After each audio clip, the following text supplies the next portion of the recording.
We only said goodbye with words. I know 100 times. I go back to her and you go back to. Two shining, arrogant eyes had established dominance over his face and gave him the appearance of always leaning aggressively forward. This quote is used to describe the intimidating character of Tom Buchanan. Throughout the first chapter, we see a lot of examples of how Tom's character is quite intimidating and very aggressive and dominant. Yeah, so in the very first chapters, this quote is from chapter 1, and from the very first chapters, the motif of eyes is used as a descriptor for characters. So, for example, in this quote, Tom Buchanan is described as having arrogant eyes. So by describing Tom's character as having arrogant eyes, you're basically establishing his character as being arrogant, aggressive, him leaning over, strong character. So the motif is mainly used as a descriptor in these early chapters.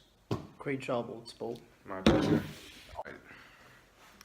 She smiled slowly, and walking through her husband as if he were a ghost, shook hands with Tom, looking at him flush in the eye.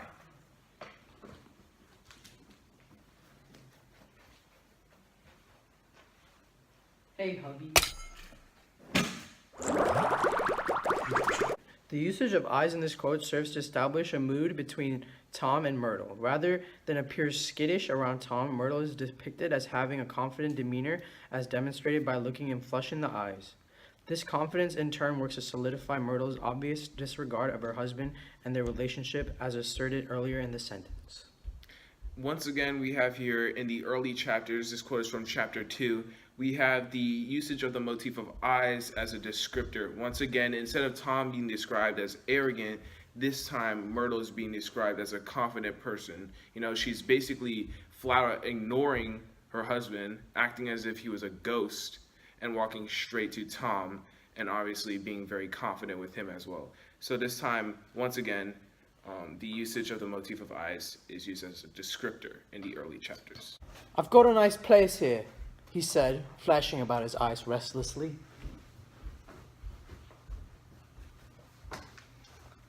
Got a nice place here. By describing Tom's eyes as restless, the author once again used the motif of eyes to build a character and their characteristics. Buchanan's restless eyes betray that he is overly eager to establish dominance, using his material possessions to promote his superiority over the considerably less wealthy Nick. The description also serves to highlight Tom's self-centered and narcissistic manner. Yeah, so once again, we have here, this quote is from chapter 1, and once again, in the very early chapters, we don't know a lot about the characters, so the motif of eyes is used as a description to build the character up and basically create a mood, create that person's traits. And in this case, once again, Tom is being established as having a narcissistic, very confident demeanor about him that overshadows Nick's less bold personality. I laughed aloud as the yolks of their eyeballs rolled towards us in haughty rivalry.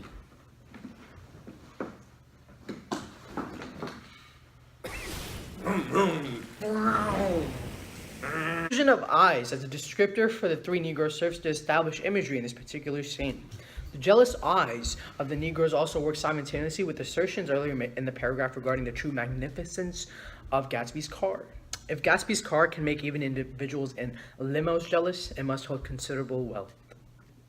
All right, so this quote is from chapter 4, and we see a continuation of the assertion I made in the previous quote, whereas basically we see a transition from the usage of the motif of eyes from a descriptory term, such for example, Tom is aggressive, Myrtle is confident, into describing the New York society as a whole, and that New York society as immoral and dishonorable.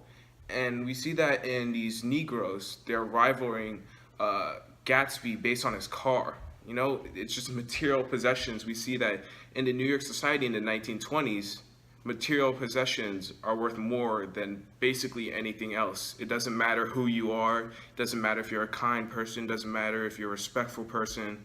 but what car do you have? And I'm gonna rival you based on that, and I'm gonna wanna look up to you based on that. We see that transition into seeing the New York society rather than just descriptory terms for the usage of the motif of eyes. The eyes of T.J. Eckleburg are blue and gigantic. Their retinas are 1 yard high. They look out of no face, but instead from a pair of enormous yellow spectacles which pass over a non-existent nose. The eyes of Dr. Eckleburg serve as a blatant usage of symbolism in Fitzgerald's novel. Once again, Fitzgerald draws attention to the eyes of an individual when they're introduced. In this case, the eyes of Eckleburg forge a similarity between the character of another book, Big Brother from Orwell's 1984. Although only used as a business tactic by the Doctor, the eyes connote an additional feeling of always being watched and judged based on social status. Yeah, so this quote is also in chapter 2, but the difference between this quote and the last two quotes is we see a transition from the usage of the motif of eyes as something just used as, description. For example, we saw Tom Buchanan being described as having a confident persona. So we see a transition from that into something different. And that something different is sort of like an omnipresent sort of feel, like a supernatural being is always looking over you. That's why we compared it to George Orwell's 1984 in Big Brother, and that there's always somebody watching you and judging you. And in the Valley of Ashes, it's considered a inferior place to the both West and East Egg. And in this case, it's where Tom is coming basically to see his mistress. So it's almost like that area is being judged by a supernatural presence in the usage of the Dr. Eckleburg's eyes.